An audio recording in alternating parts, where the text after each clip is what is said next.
All right, welcome back to Niners Nightly. Larry Krueger with you on this Thursday night, and it's our distinct pleasure to welcome back to the KNBR airwaves Todd Husak, one of our favorites, a guy who does a great job analyzing football. He did it as the voice of the Stanford Cardinal. He's done it now on part of the KNBR pre and post game coverage around Niner football, and he's back with us on Niners Nightly to chop it up.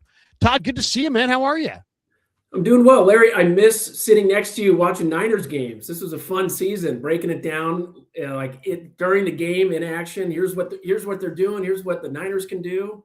That was a fun year, so I missed that. But there's one of the beauties of the NFL. There's no offseason. We're already talking about offseason moves and the combines in a couple weeks, and then the draft. So I know. I mean, it's just NFL is 12 months a year. It never ends, and I will say this: we're both signed up to be back on KNBR. If I just signed a new extension with these guys, I know you're coming back for another year. We're really excited to have you, dude. I mean, you've been a great addition to the pre and post game show because, let's be honest. I mean, if you've played the game like you have, there's a little bit more. You're not kind of as wildly swayed as some of us who didn't play. Maybe. And I just think it's, your approach to the whole thing. It's like you're critical, but you're grounded, you're real. I think it really works. How have you enjoyed the analyst work?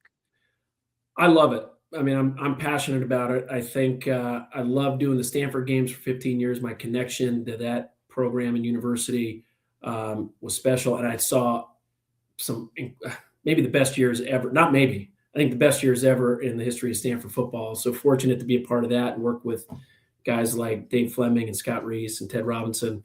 Yeah. And then took some years off with my kids getting older, and then to have the opportunity to go work with the Niners.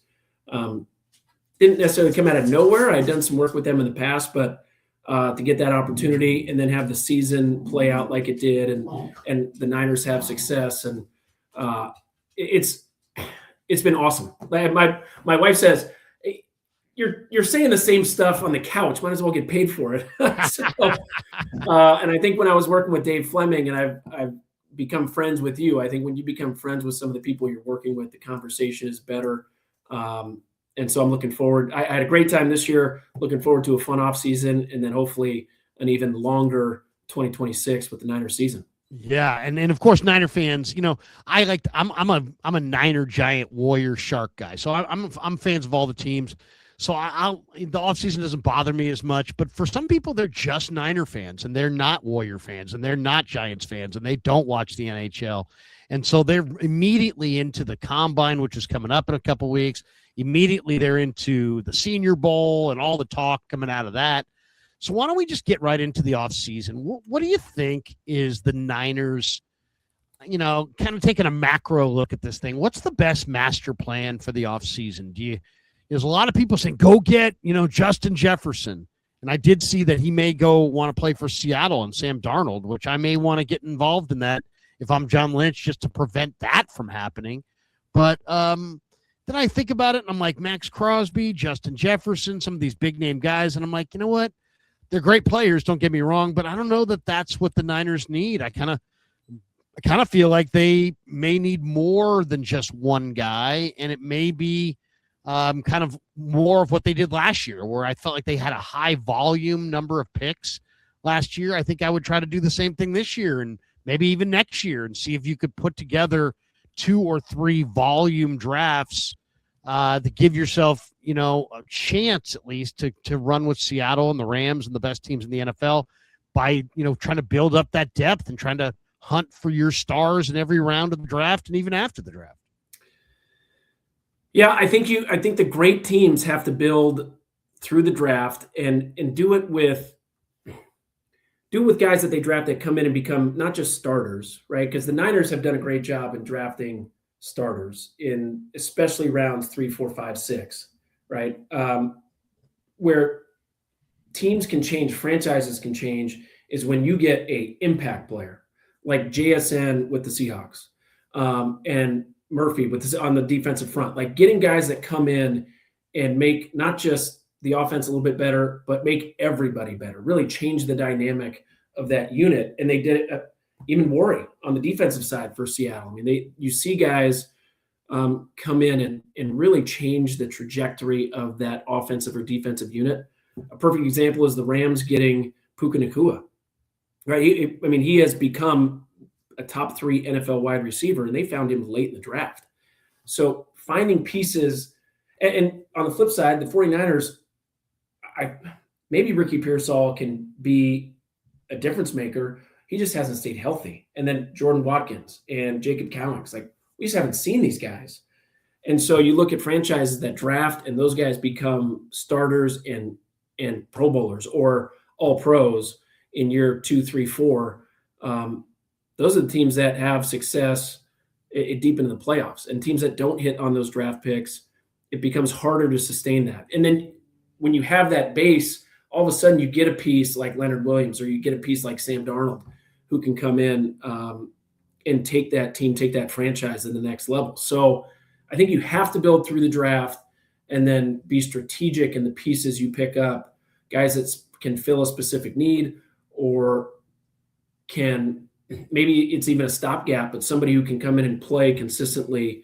Like Sam Darnold was a really good player for him. Wasn't great, but man, he won a lot of games. He made really good decisions, didn't turn the ball over in the playoffs, and all of a sudden they're Super Bowl champs. So I don't like talking so much positively about the Seahawks, but they have become how you build it. Right? It's really strong offensive and defensive line. It's pieced together some of those players, and then hope. That the draft is hope, right? Like JSN has become a top 5 wide receiver in the NFL. Nobody knew that was going to happen. They hope that he has the ability to be it, but he was put in the right situation, the right spot, and he's got exceptional talent. And he's surrounded by really good players and coaches.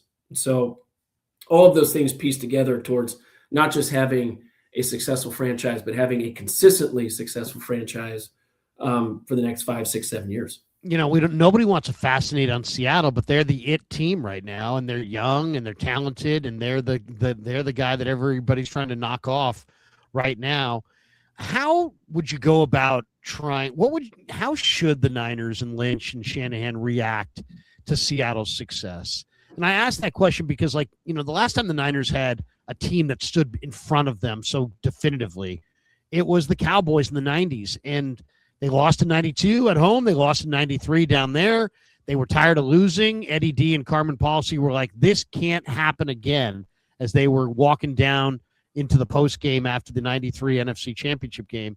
And they committed. They signed Dion. They signed all these different guys. But they also signed Ken Norton away from the Cowboys. It wasn't good enough to just bolster their team. They had to kind of chip away at what Dallas had. I'm looking at Seattle. They've got Boye Mafe as a free agent, Tariq Woolen, Kobe Bryant, Josh Jones, Kenneth Walker, and others. Should the Niners try to pick off a Seattle free agent to try to take some of what they've got? Or, how do you react to Seattle being this great young team?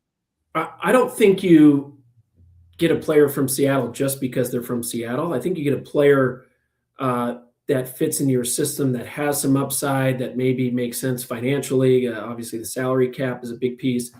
But it starts with, how does the GM, how does the coach view the 49ers going into next year, assuming everybody's healthy?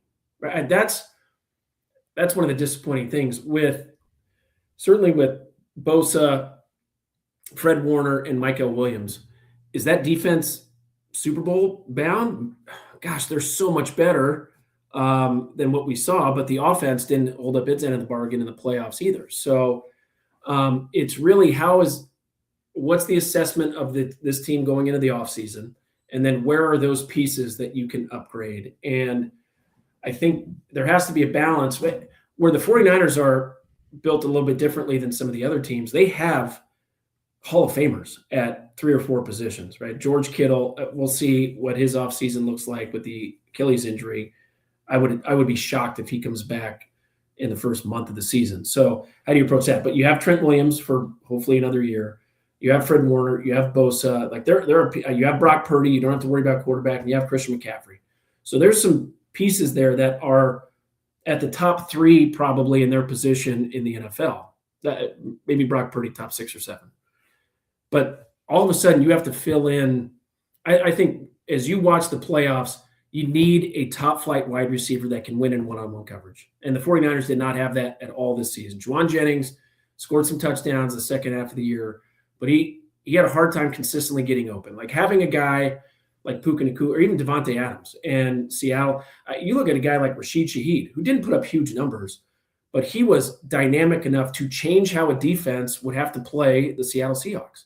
When you have a guy that can run by anybody that's in front of him, all of a sudden you have to play some deeper safety help, which opens up the other wide receivers. So having speed on the offensive side of the ball in particular it has to be a priority. And then how do you feel?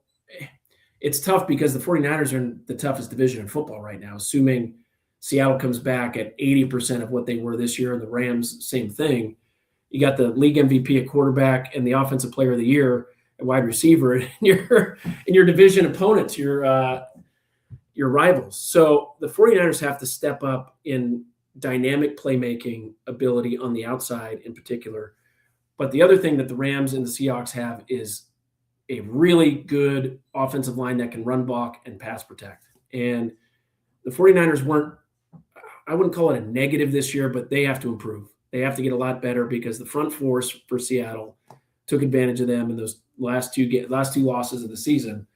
And so how do they solidify that unit, which then allows Brock Purdy to be better, allows Christian McCaffrey and the backup running back be better, and take advantage of the hopefully added speed and weapons on the outside?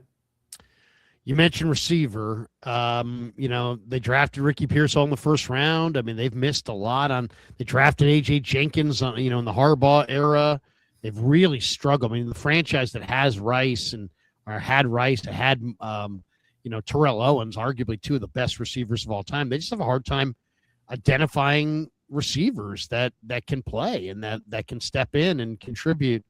That being said, I mean, what do you think? I mean, is there a receiver that's, according to Dane Brugler, he says that this year of his top 100 broken down by position, he's got 17 wide receivers in the top 100 players. Is there a receiver out there, either a free agent or in the draft, that you really like, that you're intrigued by? Because there's a lot of misses on receivers. There's a lot of swings and misses on receivers. And this is a lot of blue chippers. Guys are going to go in round one. Carnell Tate, Mekhi Lemon from SC, Jordan Tyson from ASU, Denzel Boston from UW, Concepcion the burner from A&M, Chris Bell from Louisville, Zachariah Branch. And there's a bunch of guys. Jacoby Lane from SC. There's a lot. I mean, as Brugler points out, 17 receivers in the top 100. Is there a receiver that you've seen that you're like, you know what? Bring that guy here. I like Mekhi Lemon from SC. I think he's a little bit like Tet McMillan in that he's a playmaker and he gets the ball. He has a great catch radius, meaning it doesn't have to be right on his body. He catches things outside his frame.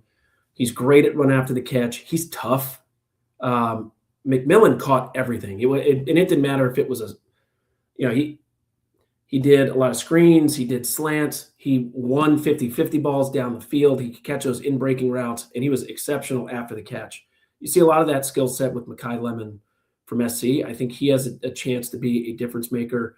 I'm not sold on Tate. I think he benefited a lot from having really good weapons around him from Ohio State.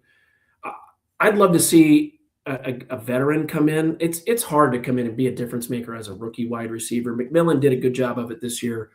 But if you could bring in a guy, and I think I've mentioned this on the show, but Brian Thomas Jr., like a guy from Jacksonville, who it hasn't worked out really well for him. He's shown flashes, but he was not a difference maker for them. He wasn't really even a part of their offense the second half of the season.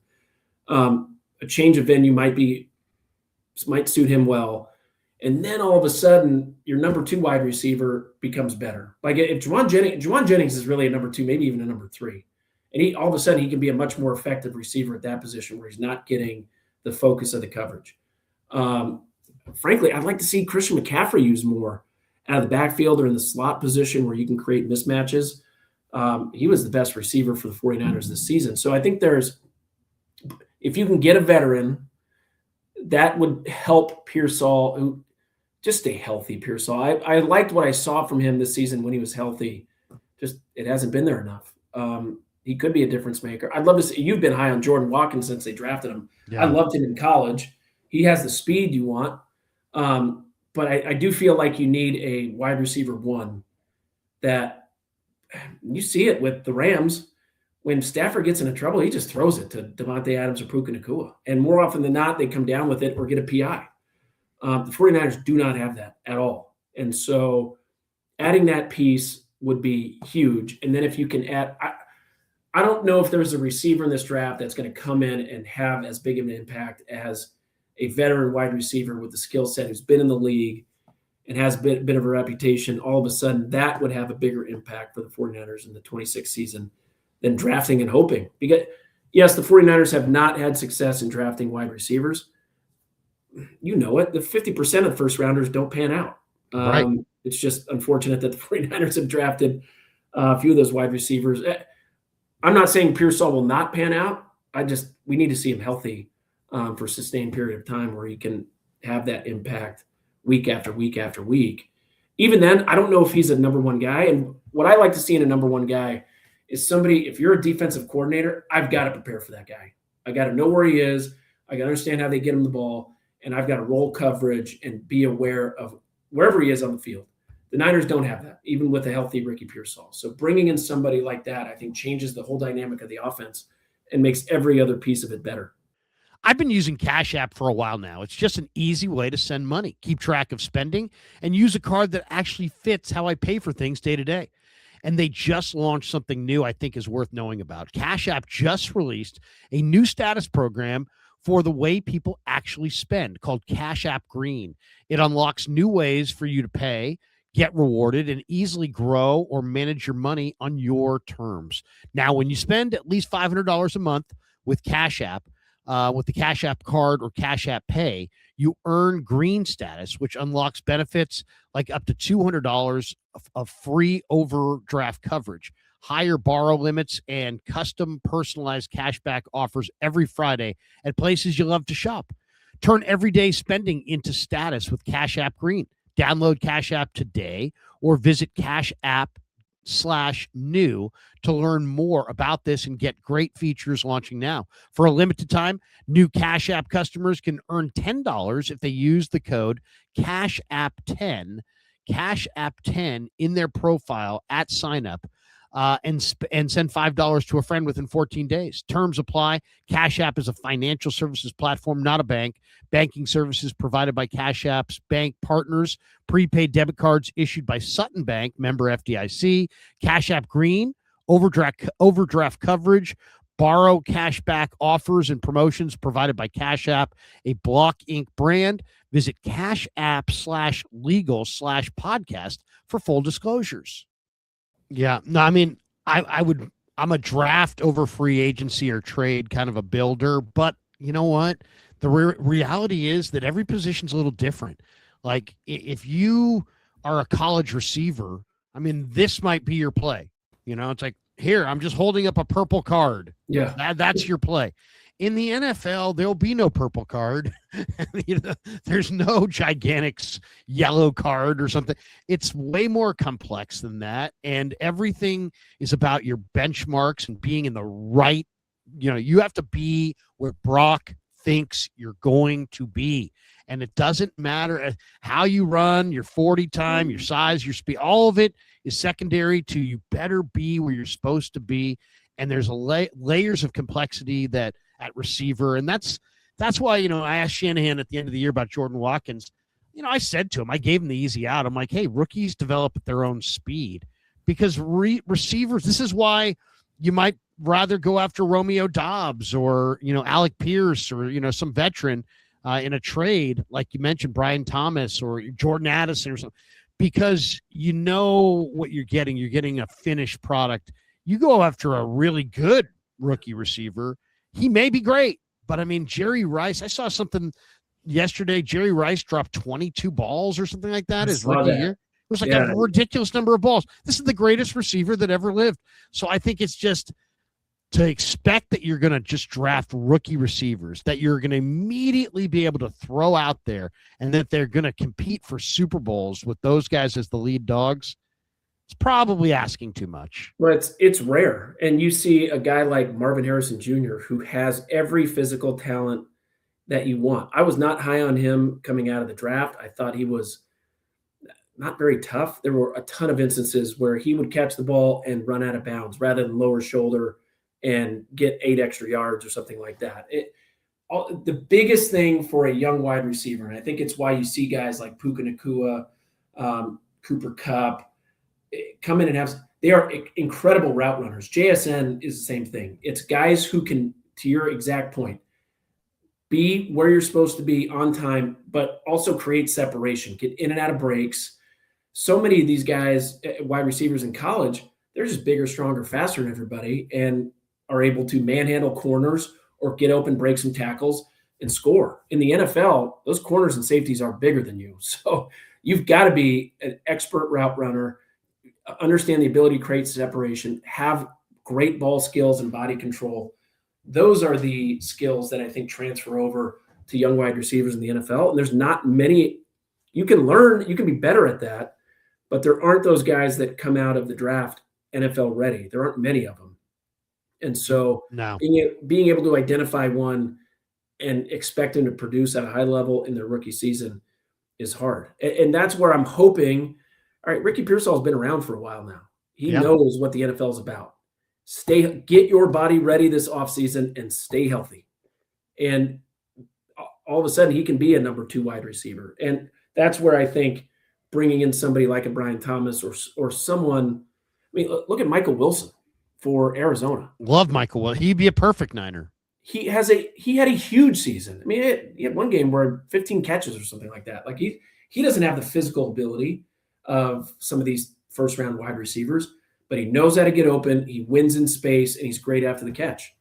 And he has good hands. Like those are the skills that translate more so than a 4.43 and 6'3" frame. He just knows how to play the wide receiver position. And so adding a piece like that, they haven't had that. Brandon Ayuk was kind of that guy a couple years ago, but even he was great on the deep ball, but he wasn't an expert route runner and a guy that could consistently get open.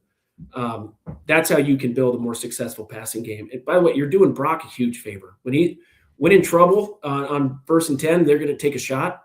Just chuck it up to that guy. You're either going to get a completion or a pass interference 70% of the time. We'll take that. Yeah. Let's talk quarterbacks for a second. The big debate, do they keep or trade Mac Jones? Mac Jones has a lot of value. Matt Barrows said in his mailbag this week, he expects there to be robust offers, and there should be. I mean, he's the second best quarterback, I think, to Mendoza available in any avenue this offseason, unless some guys are traded that we're not anticipating. So what do? Do you trade Mac? Do you keep Mac? Obviously, you're going to ask for a pretty high price. And then if you do move off of Mac Jones, are you okay with Rourke or Adrian Martinez as the 2 and the 3? Do you want a Zach Wilson and make him Reclamation Project 3.0? Do you, I've heard Kirk Cousins could get cut. Arizona may want him, but if he doesn't go to Arizona, I could see Kyle wanting him as a backup. What do you think? How would you play your hand at the number 2 quarterback spot with Jones? I think identifying somebody who can come in and replace Mac Jones. Kirk Cousins, he'd be the most interesting. He'd be the most interesting one. I do think that the 49ers have positioned themselves the way they've developed backup quarterbacks to go on and have not just a little success, but now win Super Bowls. Sam Darnold was a reclamation project. He was close to being out of the NFL, and all of a sudden he's winning Super Bowls. If I'm somebody like Kyler Murray, it has not worked out in Arizona. I don't know what they're going to do with him. But if he finds himself on the outs there, I think there's quarterbacks like that who, if I'm them, I've made a ton of money, right? Kyler Murray's made a lot of money. Take a year off and learn the game and set yourself up for the next 10 years of successful quarterback play. And that's what the 49ers can offer to a quarterback who is talented but hasn't had the success. It's kind of like going back to junior college and getting a little bit more skilled. You then re-enter the job market with more skills, and I think you're going to have better results. It's kind of the same thing, right? I mean, Yeah. this guy needs to build his skills up, and being in Shanahan's system around Purdy, he'll get a great firsthand look at a well-run offense and a quarterback who understands exactly how to prepare.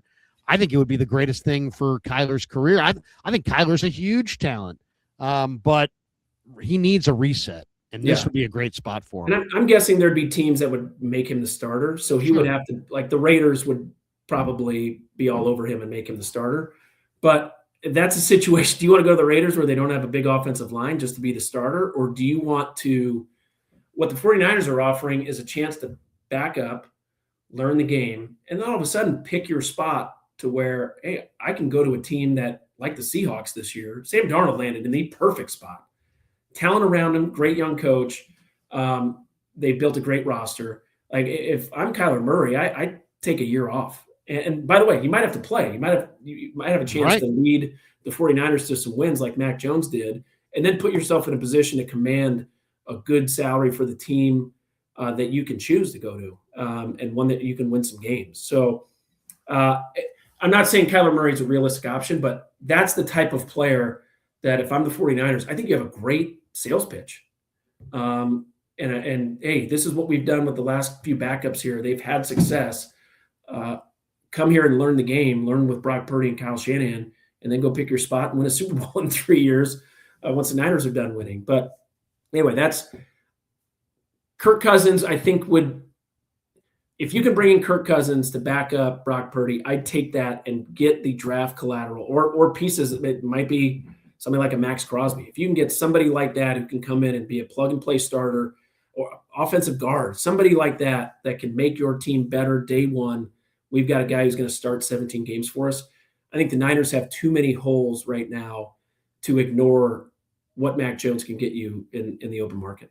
I'll tell you one thing. I would definitely, any team that's building that's not on top, I think you got to really aggressively handicap and break down the quarterback market, because the bottom line is we all know what a great quarterback looks like when we see it at the NFL level, when it's all polished and presented to us. But none of us seem like we can figure out who the next great guy is coming out of the college game. There's so many spread offenses and simplicity at receiver and all these different basic things that make it very difficult to handicap the quarterback draft. And this year, for example, it's considered to be a really bad draft, right? It's Fernando Mendoza. But you know what? And then not a lot behind Fernando Mendoza. But, the more I've watched some of these guys, the more I kind of like Garrett Nussmeier from LSU. I hated him this year at LSU. I saw LSU in Florida. He looked terrible. But the more I see him, the more I think, that might have just been LSU. That might not have been him, because he looked really good in the All-Star game. His dad's a offensive coach in the NFL with the Saints. So obviously he's the son of a coach. He's very poised. I really like what I saw from him. I really liked what I saw from the North Dakota State kid, Cole Payton. He's a lefty, and he's like 6'2", 230. So he's kind of a big-bodied lefty, but guy's athletic, and he can run. He's got a big-time arm. So, I mean, a couple of those guys, Gronowski from Iowa, I thought looked okay in the All-Star game. There's Haynes King from Georgia Tech, who started at A&M, who's very athletic, very tough. There's this kid, Jacob Clark from Missouri State. Is there a quarterback at all that you're, there's other guys like Ty Simpson, Carson Beck, Drew Aller from Penn State, Trinidad Chambliss from Ole Miss, Klubnik from Clemson. Is there a quarterback in this draft class that, obviously it's not highly thought of, but that you think, what, that guy might be a guy? I think there's issues with Mendoza too, who I really like. I think he'd be a guy that if you are a piece or two away, he's a guy. I don't know if he's a difference maker, right? You need to surround him with players who can make, like he doesn't have the best arm. He doesn't have the most mobility. I think he's smart. He's certainly experienced. He's played a lot of football, and that tends to translate well. He's won, which you love. Like, there's no questions about him off the field or his leadership ability or how he would approach being an NFL quarterback. So all of those are big positives. But physically, I think he's limited. And so to go to a team where you're asked to make plays, that's a lot to ask of Fernando Mendoza. So I think he's a guy that you wouldn't feel bad about building your program around, your franchise around, because of what a good person he is. That's a lot of it, right? You want a guy who's going to lead the way from the front and work the hardest and speak well, and your teammates like him. But he's not the guy that's going to show up on many highlight films. Brock Purdy's a similar type guy, right? So I haven't seen anybody. You named a bunch of guys that if you just watched him throw, like, all right, there's Nussmeier looks great throwing. Yeah. But I don't know if he didn't win. He didn't look good. No, he had a lot of bad decisions. He looked really bad. He didn't look accurate. I think that whole program at LSU was kind of a train wreck this year, and that probably bled into how they played.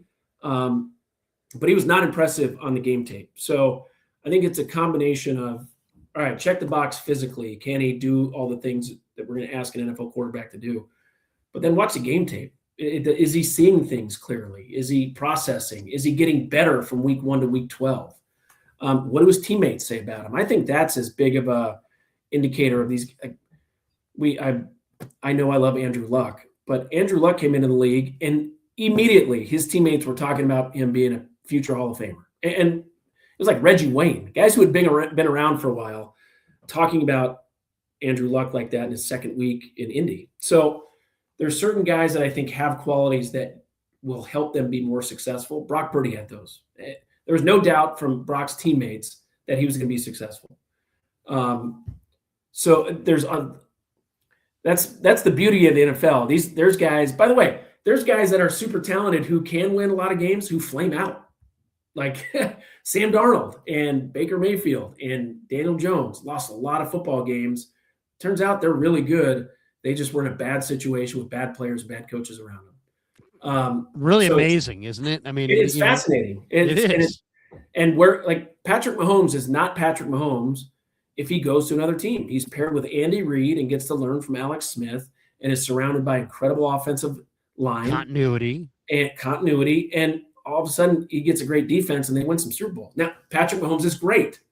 But if Patrick Mahomes goes to another franchise, he's not Patrick Mahomes. So that's where the NFL, I think, is so much. It's so fascinating to see where players get drafted, who the coaches are, what the franchise is like. It is as big of an indicator or as big as a factor of their future success as their physical abilities. Stafford didn't win anything in Detroit, really, for the most part, but look what he's done since. I mean, I think of all these different quarterbacks. If they go, Peyton Manning had unbelievable continuity with Harrison and Reggie Wayne and Dallas Clark and Tom Moore as the OC. And how would he have done if he had 5 different coordinators like Alex Smith had in his first 5 years, or like I think Jalen Hurts might be on his 6th coordinator in the last 6 years. Let's talk for a second about Lynch, because I really like Lynch. I know you do as well. I believe in Lynch, but at the same time, the Niners have this really bizarre looking report card when it comes to the drafts. The early rounds are supposed to be the easy picks, and the late rounds are supposed to be the difficult picks. And yet the Niners are doing it the opposite. I'll just roll it down quickly. In 2017, Solomon Thomas and Reuben Foster early, that didn't work, but George Kittle and DJ Jones late, that did work. 2018, Mike McGlinchey and Dante Pettis early, but Fred Warner and DJ Reed later. 2019, they got Bosa and Debo early, but they also drafted Jalen Hurd on day 2, but they discovered Dre Greenlaw on day 3. 2020, they take Kinlaw in the first round. He never gave them what they wanted, but they discovered Colton McKivitz and Juwan Jennings on day 3. 2021, their first 4 picks are Lance, Banks, Sermon, and Ambry Thomas. None of those guys earned a second contract with the Niners. Most of them were busts. But the Niners on day 3 of that same draft got Jalen Moore, Demo Lenore, Talanoa Hufanga, Elijah Mitchell. 2022, their first 3 picks are or Drake Jackson, Ty Davis Price, Danny Gray, 0 for 3. But they found Spencer Burford, Kalia Davis, and Brock Purdy on day 3. Even 2023, they drafted Jake Moody and Cam Latu on day 2, but they found Darrell Luter and D Winters on day 3. I mean, it's just, even the last couple drafts. I mean, they've, Ricky Pearsall. I don't know what Ricky Pearsall is going to emerge into, but so far there's been a lot of inconsistency. But they also got Malik Mustafa and Tatum Bethune on day 3 of the draft. This year they took Nick Martin in the 3rd round. He made very little impact, but man, they sure got some nice players on day 3. The CJ Wests of the world, and these guys stepped up and really played well. So Marquise Siegel and others. So, I mean, what do you make of, obviously, people picking people is it's imperfect, right? And it's like the hardest thing to do. But what do you make of the fact that the Niners almost consistently are missing early, but they also are probably among the best teams in football at drafting on day 3 and signing guys after the draft? I mean, Azeez Al-Shaair, Raheem Mostert, Jeff Wilson, and others. So it's a very inconsistent report card. Well, I think what's interesting, and I've read a lot about the 49ers and their organization and how they are run and who they target in the draft and as free agents, and the personality, and kind of, it goes back to a mission statement that John Lynch and Kyle Shanahan put together with a professor from Stanford. It's pretty fascinating stuff. I think if you look at that, and I don't have experience with this, but it seems like guys later in the draft, when there doesn't seem to be a big talent differentiator between number 170 and 200, they're going to go with the guy that fits into their program a little bit better. Who's a great guy? Who's going to come in and work really hard? Who's going to be selfless and a great teammate? And if you look at those players that they drafted, that tends to be maybe their greatest quality. Now, all those players turned out to be great athletes and good contributors to the 49ers and whoever they signed their second contract with if they didn't stay. But that's because that's where what separates those guys late. It's not 200ths of a second of the 40 time. It's work ethic and mental approach and maturity. You look at James Pierce last year, and that guy is a top 10 NFL talent, but there were some off the field issues. Sure enough, this week he gets arrested. So all of that comes into play, and the 49ers have done a great job in building in those later rounds because I think they value those they're not secondary qualities, because you need to be a great athlete to get drafted in the NFL. But when there's not as much separation athletically, that's what brings them to the 49ers. I don't know. That's just my take on it. I think it's a fascinating. Not that the guys they've drafted early haven't been great people, but for whatever reason, you're right. There's a consistency in missing on those 1st and 2nd round picks, where those guys sometimes don't become starters, let alone impact players. And that's really where you need to hit. The programs, the franchises that are able to stay successful are the ones that draft those difference makers, those guys that are not just Pro Bowlers, but all pros early in their career. And then, like, when they traded up to I thought they were going to get Penei Sewell. I was telling my buddy, Penei Sewell is the best offensive lineman I've seen in the last 10 years in college football. Like, that guy was an animal. And that's how you build, like, get the guys up front and that gives the quarterback a lot more leeway, and the running back, like, all of a sudden you have big holes and more time to throw. And they pick Lance. And Penei Sewell has become, I think, an all-pro and one of the best offensive linemen in the NFL. But future Hall of Famer, probably. Yeah, I would agree. So identifying those guys that can be not just starters, but when you're competing against the Rams and the Seahawks twice each every season, you need difference makers. And the 49ers need as many of those guys as they can get right now, because the Rams and Seahawks have them. On their way out the door, and me and you could rap for hours, but we have to call it quits because we're limited in our time. Is there one player, any position, any rookie, free agent, trade, give me one player that, man, you'd be like, hey, I would love to see this guy wind up with the Niners. I'll go first to buy you some time. I like this kid Josiah Trotter, who Dieter turned me on to the other day. He's a Missouri linebacker who's just nasty. I mean, he's more like his dad than his brother.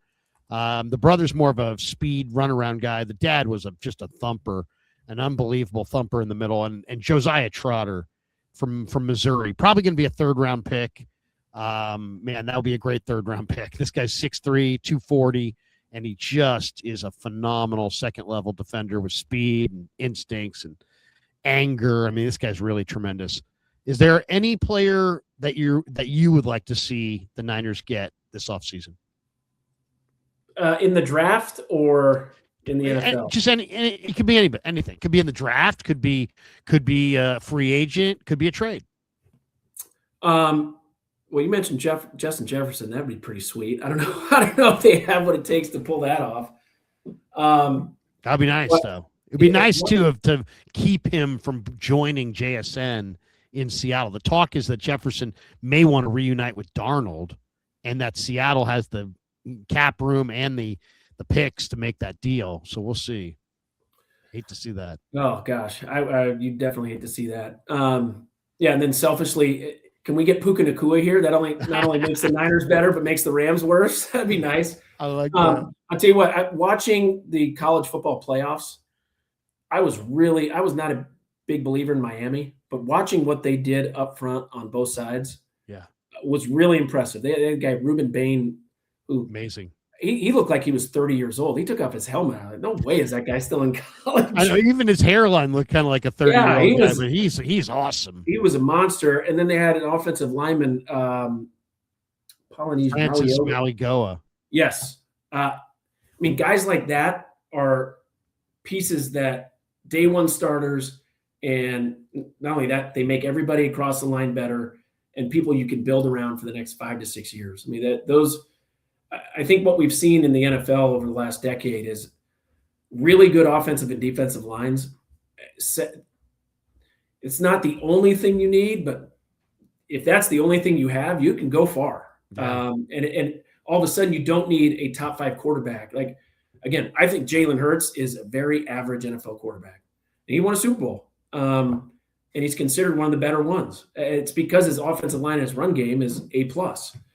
And same with defense. If you can rush the quarterback with only 4, boy, all of a sudden those linebackers and safeties and corners become a lot better. No. So continuing, I wish we could have seen Mykel Williams continue to grow with a healthy Bosa and Fred Warner. All of a sudden, that's a fierce front seven. And you add a piece or two to that, like a Max Crosby or somebody in the draft that can come in. Alfred Collins made progress and CJ West made progress. But man, Seattle has grade A. Yeah. One more grade A player on that front seven would really be something. Yeah, agreed. Todd, we'll let you go, man. Always great to talk ball with you. Hopefully, we'll do it again a lot this offseason. Thanks for my pleasure, Larry. Anytime. Todd Husak, more straight ahead. It's Niners Nightly on the Sports Leader.